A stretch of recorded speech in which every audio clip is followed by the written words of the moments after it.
All right, the game itself. You mentioned Justin Fields, best game of his career. Yeah. 335 passing yards, 4 touchdowns last week, career highs. He's taken 17 sacks. The Commanders have 13 sacks, tied for 7th most in the league. Sam Howell, the Commanders quarterback, has taken 24 sacks, the most in the NFL, but the Bears have only 2, so that's good news for the Commanders.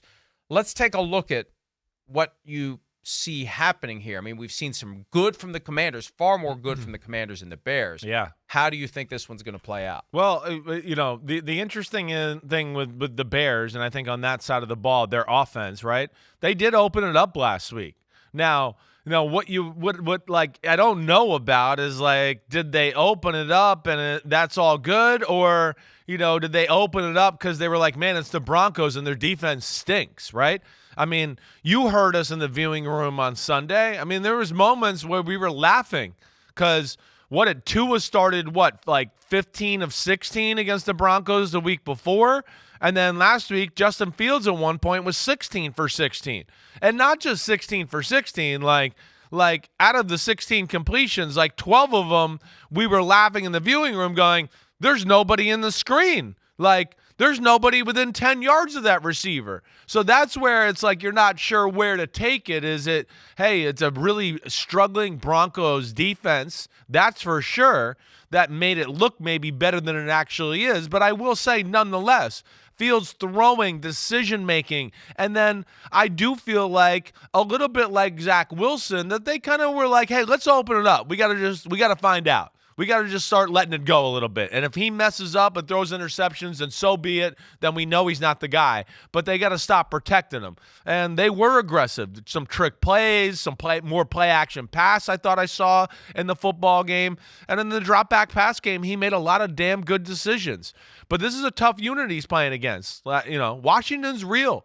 I mean, Washington held the Eagles to 10 points in the first half last week, and it was a last-second field goal that gave them the 10 points.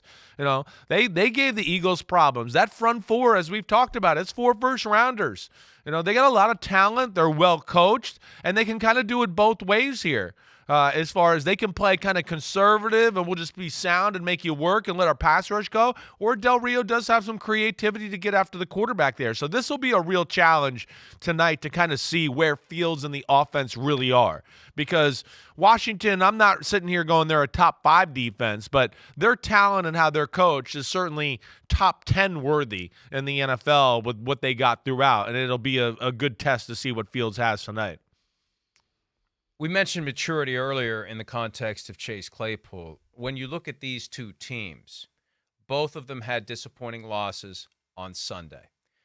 The Bears up 21 points, blew it. The Commanders had a chance to take out the defending division and conference champions, and it didn't work out. Yeah. In overtime. They had to play extra with a short week game looming. Remember, at one point they changed the overtime period from 15 minutes to 10 minutes just to further justify short week football.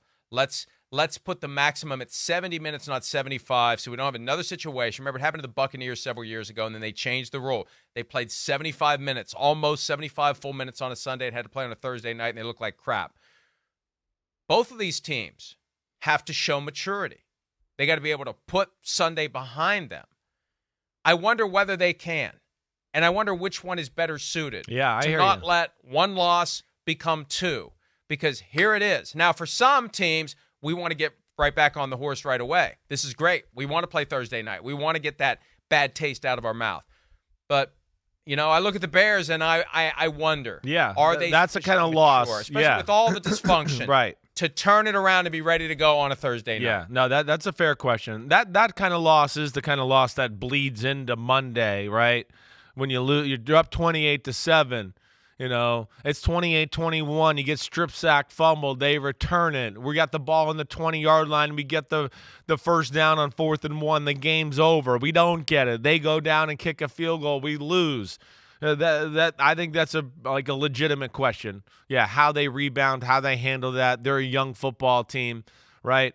Washington's certainly going to be heartbroken about what they did too, but they're going to be like, wait, we were toe-to-toe and, man, we had a chance and could have beat the Eagles, the team that everybody looks at. So there's a difference there. So it's interesting, the psychology of that too. And then like we talked about with Washington, hey, they're exciting on offense. Their defense has the talent, like I said, to be a top 10-ish defense, but they have not put it together the whole season yet either. So, yeah, there's some things to watch out. And we know, too, Justin Fields, he can pose some problems. If he starts hitting a few passes and then you have to worry about stopping the pass, that makes, oh, no, we got to drop into coverage and do that. And then the Justin Fields runner gets unlocked, and you go, whoa, crap. He's got a lot of space right now to run around, and that's where the game can get fun and magical tonight. Maybe Al Michaels will be like, hey, this is amazing. Florio is wrong. This is a great game. Well, and you know what? In a short week, when you look at the things Justin Fields said a couple of weeks ago, and it created a big deal, and he's feeling robotic, and is it coaching, whatever it is. But this is a week where you just go with what you do well. Yeah. We don't have a whole lot of time to engage in high-level game planning. Just let's go do what we do well, and let's just try to get a win. Let's try to throw whatever we have to throw at this thing to get a win, so maybe Matty Eberflus won't be fired on Friday. So that's tonight's game. 6-point favorites are the Commanders, and we'll do the picks later today. Oh, well, yeah. Mega Picks podcast. And let me just say one other thing, too, just while we're at it. I mean, just real quick, because we didn't hit on this. Washington's offense is fun. It's fun to watch. It is. I mean, Sam Howell, you might, we see. You get a little everything. It's crazy. He's aggressive. He throws the ball down the field. He's got a little bit of that Baker Mayfield spunk about him. He creates plays off schedule. Now, he might throw 2 or 3 of the dumbest interceptions you've ever seen in your life, too. You go, well, this is a game now. I mean, we saw that against the Bills. He lives dangerously. But they got talent. And when you talk about Washington's offense, I'd put their offensive skill guys, they're up there with just about anybody. I'm not saying they're the best in football, but when you break down their 4 receivers, their tight ends, and their 2 running backs, it's real deal Holyfield there. And then Eric Bieniemy, he's showing he is a damn good offensive mind here with what he's doing there too. So this is going to be a tough task for a Bears defense that I know is a little banged up and injured and whatever else too. But they got some weaponry coming to town here that they're going to see some weaponry in Washington that they got to worry about.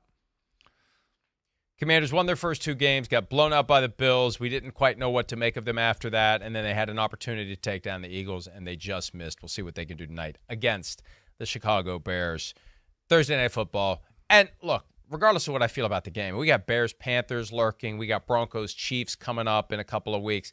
It's still Thursday night. It's football. It's one game. It's standalone. I'll take what I can get, and I'll enjoy it, and I'll watch it. But, yes, some games clearly better than others. Hi, it's Mike Florio. Thanks for watching PFT on YouTube. Hit subscribe for the latest news and analysis from Pro Football Talk.